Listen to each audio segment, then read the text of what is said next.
السلام علیکم۔ میں امید کرتی ہوں کہ آپ سب اچھے ہوں گے۔ الحمدللہ میں بھی آپ کی دعاؤں سے بالکل ٹھیک ہوں۔ آج کی ویڈیو میں میں اس چیز کو موضوع بحث رکھوں گی کہ جو سسرال والے ہوتے ہیں، یعنی کہ جو شادی کر کے لے کے جاتے ہیں بچیوں کو، اصل میں ان کے رویوں میں تبدیلی کیوں آتی ہے اور کب آتی ہے؟ کیونکہ جس وقت رشتہ کرنا ہوتا ہے تب تو کچھ بھی ایسا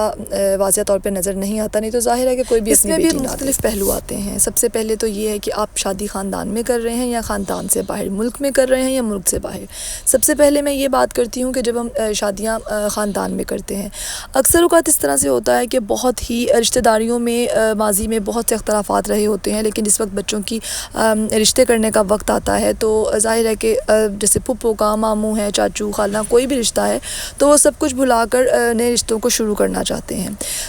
اور دوسرے نمبر پر وہ لوگ ہیں جو لوگ خاندان سے باہر شادیاں کرتے ہیں، اور اس کے اندر آ جاتا ہے زیادہ تر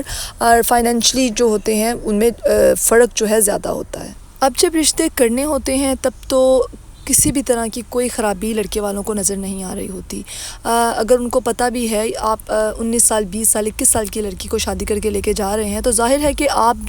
کی عمر 50 سال ہے، 60 سال ہے، تو وہ سگراپے میں آپ کا مقابلہ تو نہیں کر سکتی۔ اس وقت آپ اس چیز کو پورا انڈرسٹینڈ کر رہے ہوتے ہیں۔ یا اگر شادیاں خاندان میں ہو رہی ہیں تو ماضی میں اختلافات کن باتوں پہ ہوئے ہیں وہ بھی آپ کہتے ہیں کہ ہم لوگ ان چیزوں کو بھول چکے ہیں۔ پھر اچانک شادی ہو جاتی ہے اور اچانک سے وہ سب چیزیں، باتیں یاد آنے لگتی ہیں، اور وہ سارے اختلافات اور وہ سارے جو اس بچی کو جو کام کرنا نہیں آتا، ظاہر ہے کہ آہستہ آہستہ تو وہ سیکھ ہی لے گی سب، لیکن وہ ایک دم سے سب کچھ یاد آنے لگتا ہے، اور ان تمام اختلافات کا شکار جو ہے وہ ایک اکیلی لڑکی ہو رہی ہوتی ہے۔ پورا جو خاندان ہے وہ اس کے خلاف، یعنی کہ جہاں پر سسرال ہے وہ اس کے خلاف ہوتا ہے، ان باتوں کے تانے دیتے ہوئے جو کہ گزر چکی ہیں، جن کو ان کے بقول وہ بھلا چکے تھے۔ خاص طور پہ میں یہاں ذکر کروں گی کہ اگر یہ شادی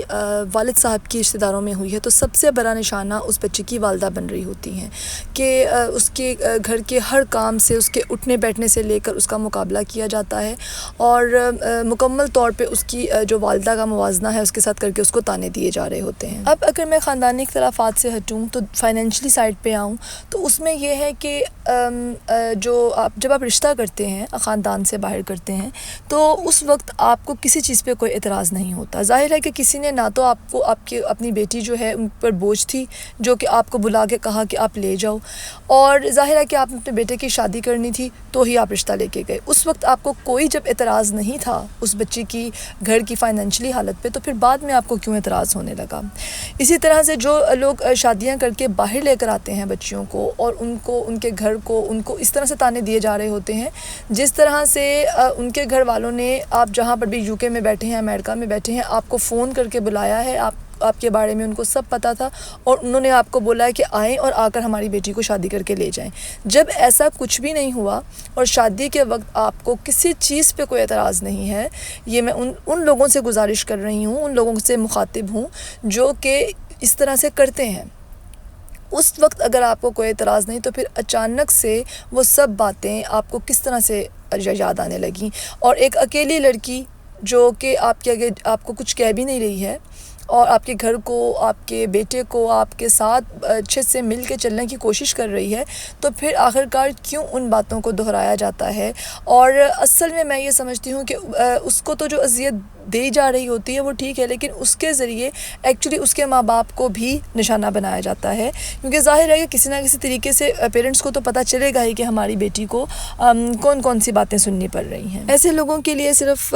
ہم سب دعا ہی کر سکتے ہیں کہ اللہ تعالیٰ ان کو اتنی سمجھ عطا کرے کہ وہ کسی کی بیٹی کی اہمیت کو سمجھیں، کیونکہ اللہ تعالیٰ نے سب کو بیٹیاں دی ہوئی ہیں، اور